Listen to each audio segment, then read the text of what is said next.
Hey friends, and welcome back to my channel. So today is May's wrap-up, and I'm filming this when there's still like 4 days left of the month, but I haven't been, 4 days left of the month. I haven't been reading as much as I would like to, so I don't think that I will read a whole nother book in the next 4 days. If I do, I'll just add it to the end of June's wrap-up, but I highly doubt it. So even though I feel like I haven't been reading much, I got through 10 books this month, which is not bad considering that I only had 5 on Bookopoly. So let's get right into it. The most recent read is not on Goodreads yet, so I need to do that right after this video because one of my 2020 goals was to read or use Goodreads more, and I've been doing fairly well at it. I just need to add my last one. But that is The Man in the Brown Suit by Agatha Christie. It's a cozy little mystery, and I mean, that's kind of gave me Nancy Drew vibes, but I really enjoyed it. I gave it 4 stars, or I'm going to give it 4 stars. I am really starting to love Agatha Christie's work. I can grab one of her books or even one of her audiobooks and get lost in her world, and it takes me like one night usually to finish. This only took me one night to finish the book, and it's just a really cute, it's a really cozy mystery, and that's what I love about Agatha Christie in general. So this is going to surprise you, but I'm actually going to keep it on my shelf so that I can reread it if I want to, because I really did enjoy it, even though it's only a 4-star read. And I know, I always say I only keep 5-star reads, but I gotta keep that one. Then, another one that I'm keeping is The Voice of the Night by Dean Koontz, and, this was like a friendship about murders. Well, not exactly, but Roy and Chris, I don't think his name was Chris. Why am I blinking on his name? Colin and Roy were best friends, and they were like complete opposites. And then Roy was asking about, have you ever killed anything? You know, have you ever killed a person? And all that kind of stuff. And it was really interesting. I think I gave it 5 stars. This one actually scared me. Books don't typically scare me. I love thriller books and horror books. Although I haven't read too many horror books. That's something that I want to read more of. If not this year, then it'll be one of my goals next year. But it was really good. I just ate it up. I feel like it only took me 2 days to read this, which is really good with Dean Koontz. Usually Dean Koontz takes me a little bit longer just to get involved in his world, but dare I say it, this might be my new favorite Dean Koontz book. I don't know, it used to be Odd Thomas, but this is a contender. And then one that I finished, but I will be unhauling, is probably not a surprise to anyone, but it's Geralds Game by Stephen King. Going into this book, I thought that it was about this married couple, Jesse and Gerald, who were, playing in the bedroom like married couples do sometimes. And that Gerald drops dead. And then it was like, I was thinking that someone was going to be in the house with her and she had to get out. It was just weird, honestly. It was just, I don't want to give any spoilers, but it was just freaking weird. And initially going into it, I just thought that it was about a couple who were, playing in the bedroom. And come to find out, this isn't really a spoiler because it happens right off the bat. But come to find out that they're having marital problems. And the woman is not really wanting to do anything like that with her husband. And yeah, I don't know. I just really did not like it. I think it was a good book for the right reader, but I am not that reader, so I only give it 3 stars. And I'm going to be unhauling it. For sure. Then the other day I was cooking dinner, had a little bit of time on my hands while my pans were going. But, I made chili mac the other night just because I didn't know what else to make, and it really sounded good, doesn't it? Chili mac. So, while I was waiting for the water to boil, I read The Magic Finger by Roald Dahl. I've read 4 Roald Dahl books this year, and this is probably my least favorite. 3 this is only 3. This is my least favorite so far, though. Although I do have a couple more on my shelf to read. It was a cute read just to pick up real quick about the magic finger. It's about this girl who has magic in her fingers, and she makes things happen.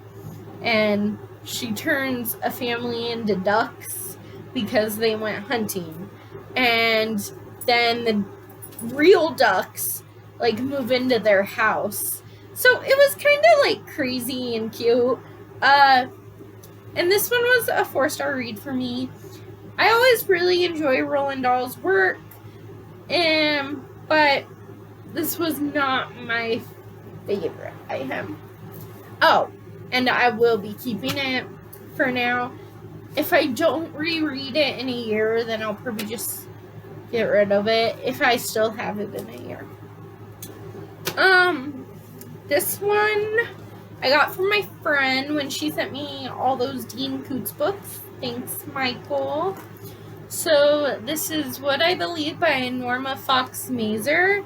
It was a really easy read. It was poetry, and it's about this girl moving away from her house, and it's kind of just her story. It was cute. I enjoyed it. I think I gave it 3 stars, but I'm not gonna keep it. I don't think I'll reread it, but it was cute for just one read, So that one's being unhauled. Then I better tell you about the audiobook that I listened to this month, and that was The Raven Boys by Maggie Stiefvater. I'm very sorry, I'm mispronouncing that.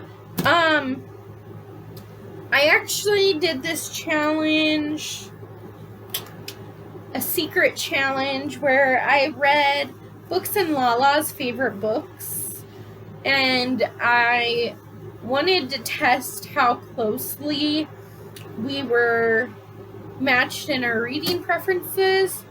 So the Raven Boys.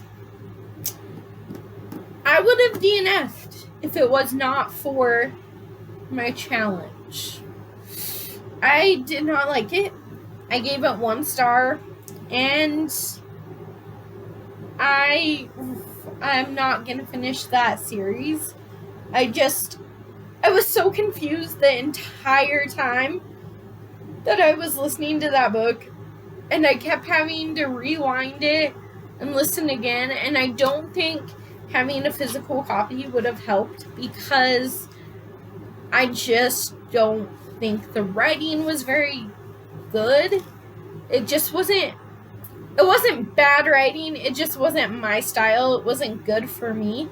I went in thinking that it was like a contemporary romance between this psychic teenager and this Raven boy from the Raven school or whatever, and that by kissing him, she's essentially killing him, because if she kisses him, he dies, but he knew that he would die.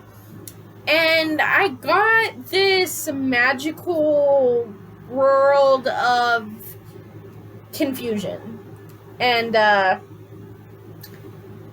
it just wasn't for me.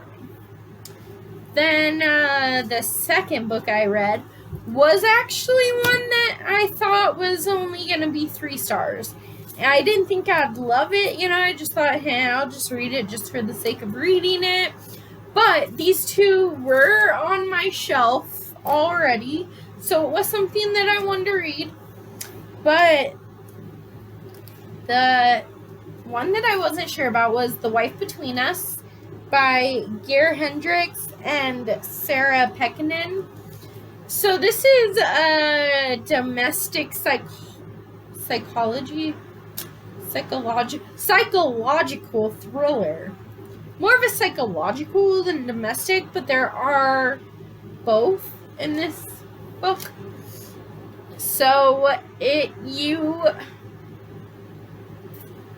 I don't know how to talk about this without giving spoilers, so give me a second here. Okay. So you're following this woman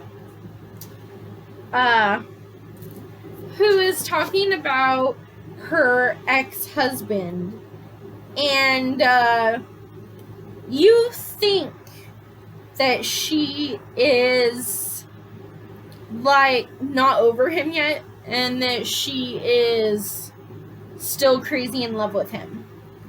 And then other things come out while you're reading, and you find out the truth. And oh my gosh, did it blow my mind right off. So this twist ending, I did not even see coming. I think if you were to read it slowly and kind of maybe make a chart of the clues, and there's a couple different stories in here that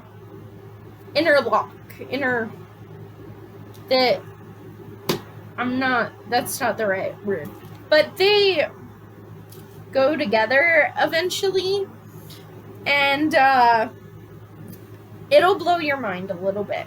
But I think if you kind of keep track of the different stories and what's going on and the characters and the kind of things that happen, like maybe in a notebook or something, maybe you might be able to guess the twist ending. Because it was like shining red in my face and I never saw it. But it was so good. This ended up being a 5-star read for me. So I know that I usually don't keep like mysteries. And although this is kind of mystery, it's more of a thriller. And that twist ending is still with me even though it's been 2 weeks. So you know what? I'm keeping it on my shelf. And again, if I don't read either of them in a year again, then we'll just unhaul them. And the last one I did for the taste test for books in Lala and her reading style was The Names They Gave Us by Emery Lord. Before I start, this was the one I thought I would like the most, although both were on my shelf. This is the one I thought I would like the most. I thought it might even be a 5-star prediction. However, I did not connect with the characters. And if I can't connect with the characters, then I don't like a book. Typically. Not always true, but 95% of the time. So, this was about a girl whose mom gets cancer again.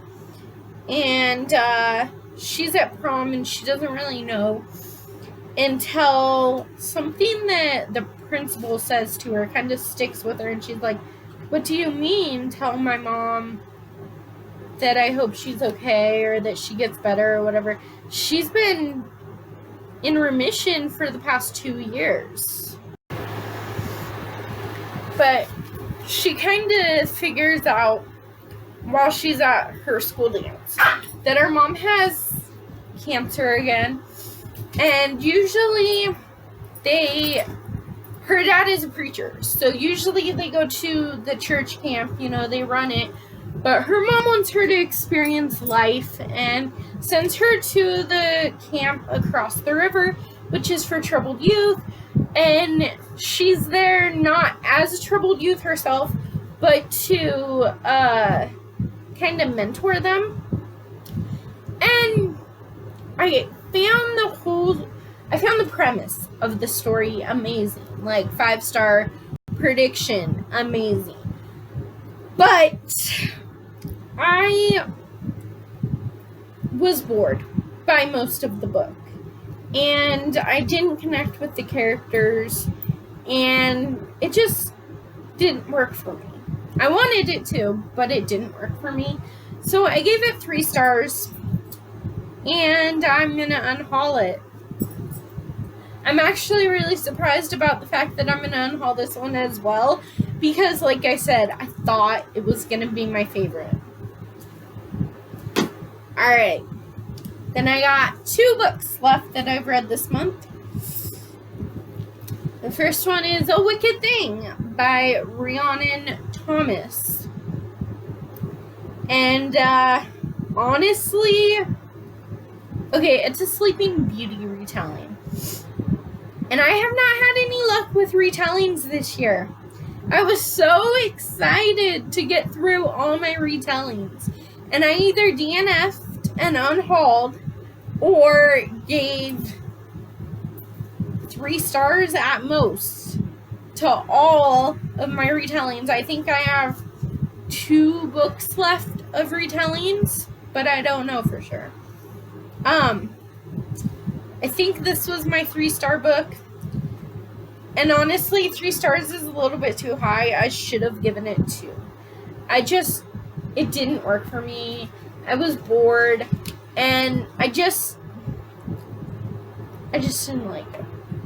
There were some points that were really good. Like, the fact that she wakes up and she's expected to marry this stranger who kissed her to wake her up, and it's 100 years later. She has no family, no friends. She doesn't know anything about the kingdom she lives in anymore, or the world itself. I did like those aspects, but it was so slow. And I saw what was happening before it happened, and I don't know. I just didn't love it. And the last one is gonna be a keeper. This one is Hold Still by Nina LaCour. So if I'm being completely honest, this was a 4-star read for me. And I usually don't keep 4-star reads, except for maybe Agatha Christie. But I'm kind of actually on the fence about keeping this one. I enjoyed the story. And I really loved the pages that came from Caitlin, that came from Ingrid. Like, she has little notes in here to different people. But essentially you're following Caitlin, who was Ingrid's best friend, and then Ingrid killed herself. And it's kind of like her broken pieces of what Ingrid left behind, and then you kind of see from Ingrid's perspective through the notes that she wrote why and everything. And I mean, I hate to say that I enjoyed it, you know. It was a good read for me. It was very hard-hitting, but something was lacking, and I don't know how to explain what that is. I felt like something was missing. And maybe that's what the book was supposed to be, like, you feel like that, but I don't know. I didn't love it, to be honest. It was probably a 3.5 or 4-star read. And, you know, while I'm talking about it, I think I'm just going to go ahead and unhaul it. I'm not going to read it again. It's something that I typically like in books, is suicide and everything, but I don't know if it was represented the way that I like, or if it wasn't a bad book. I definitely recommend it if you like that kind of thing in books like I do. It just didn't work as well as other books have, if that makes sense. So I am going to unhaul that one. But thank you for watching my May wrap-up. There are still a couple days left in May, but I don't think I'll finish another book. I don't know. I do like to read, and I am off tomorrow, so maybe. But like I said, if I do, I'll wrap it up for the end of June's TBR. The end of June's wrap-up. But thank you for joining me for my wrap-up. I hope you like this video. Give it a big thumbs up and subscribe to my channel. Where Jellybean and I like to hang out and talk about books and snuggle. You know. And he likes to kiss. But thank you for watching our channel. We'll see you in the next one. Bye, guys. Bye.